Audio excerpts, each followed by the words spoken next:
right, let's get right into it. We're talking about a deal that could literally reshape the global balance of power. This is a big one.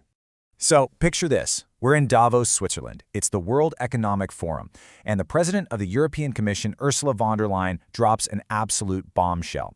She announces a breakthrough on a trade deal with India, and she calls it, get this, the mother of all deals. I mean, you don't use a phrase like that lightly. It's a huge signal that something fundamental is changing on the world stage.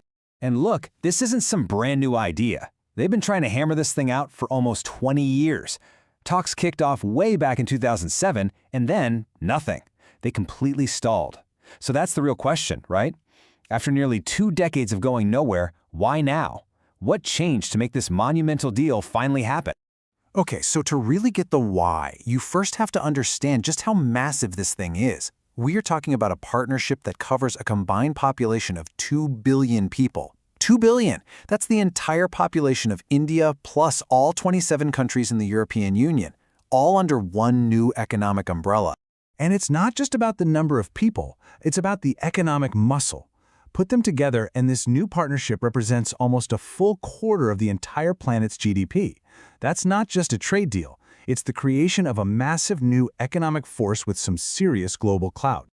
So what finally pushed them over the finish line? What was the catalyst? Well, the answer to why now really boils down to 2 huge geopolitical shocks. These were events that basically forced both sides, Brussels and New Delhi, to stop talking and start acting, and fast. The first big push was something people have started calling the Trump shock. You had this unpredictable America First trade policy coming out of the United States. Sudden, heavy tariffs were being thrown around, and it created a ton of instability for exporters in both India and Europe. Suddenly, finding a reliable, predictable partner looked a lot more attractive. And this wasn't just talk. I mean, look at the direct pressure here. The U.S. hit some Indian goods with a staggering 50% tariff. 50%. And they were threatening the EU with tariffs up to 25%. When that happens, diversifying your trade relationship stops being a nice-to-have and becomes an absolute economic necessity. The second shock? Well, that was all about a shared worry over China. Both the EU and India took a hard look at their economies and realized they were way too reliant on China's manufacturing power. The buzzword became de-risking. They knew they had to build stronger, more diversified supply chains. And that meant finding partners they could count on, reliable, democratic partners. Okay, so you've got these 2 huge external pressures pushing them together. That's some serious motivation. But how did they actually do it? How did the negotiators finally break through the logjams that had kept them stuck for so long? You know, it's worth remembering just how long and bumpy this road has been. The whole thing kicked off in 2007. By 2013, it was dead in the water. Too many disagreements. But then, in 2022, with all this new pressure we talked about, they relaunched the talks. And that new urgency is what led directly to the big announcement in Davos. And the deal they came up with is, well, it's incredibly comprehensive. We're not just talking about lower taxes on cars or farm goods here. This thing covers everything. Services, protecting investments, rules for the digital world and data flows. It even gets into security and defense cooperation and climate goals. And a really big one for India, it includes rules for professional mobility and visas. But there was one massive hurdle, a real deal breaker that almost blew the whole thing up right at the very end. And that was the EU's controversial new carbon tax. The official name is the Carbon Border Adjustment Mechanism, or CBAM for short. And what it is, basically, is a tax the EU puts on imported goods based on how much carbon was emitted to make them. Now, you can imagine, for a manufacturing powerhouse like India, this was a huge problem. It could have totally canceled out all the benefits of the trade deal, especially for industries like steel and aluminum. So what did they do? Well, the negotiators got creative and found a pragmatic middle ground. The EU agreed to recognize India's own domestic carbon credit system. They said, okay, your system counts. And that compromise was absolutely crucial. It meant that their climate goals didn't end up sinking the entire trade agreement. Just to give you a sense of scale here, with a combined GDP of around 22 trillion euros, this India-EU partnership is now right up there, playing in the same league as other massive economic blocs like the RCEP in Asia.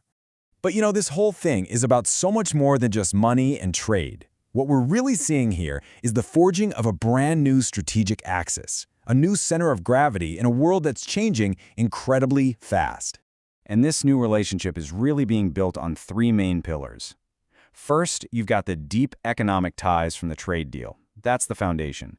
But then it builds on that with a new defense and security partnership, and it's all held together by major strategic connectivity projects. And the geopolitical implications? They're huge. Think about it.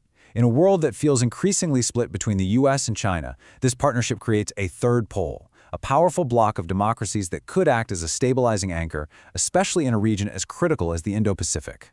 A huge piece of this puzzle is building new, resilient supply chains that don't depend on just one country. And that includes these really ambitious projects, like the India-Middle East-Europe Economic Corridor, or IMEC. It's this incredible plan for a transport route using ships and trains to connect Mumbai all the way to Marseille, completely bypassing the usual, often risky choke points.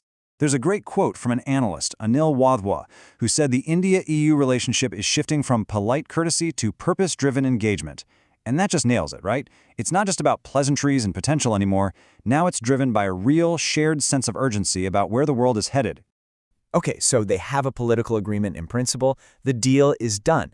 What happens now? What are the next steps we should be watching for as this historic partnership actually comes to life? Well, the next big milestone is the official signing ceremony. We're expecting all the top EU leaders, folks like Ursula von der Leyen and Antonio Costa, to be in New Delhi for the big India-EU summit. And they'll even be the chief guest for India's Republic Day celebrations on January 27th. That's a huge symbolic gesture. Which, of course, leaves us with the big final question. In a world full of turbulence and countries putting up walls, can this mother of all deals really deliver? Can it become that stabilizing democratic anchor it's meant to be? Or is it just too big, too complex to actually work?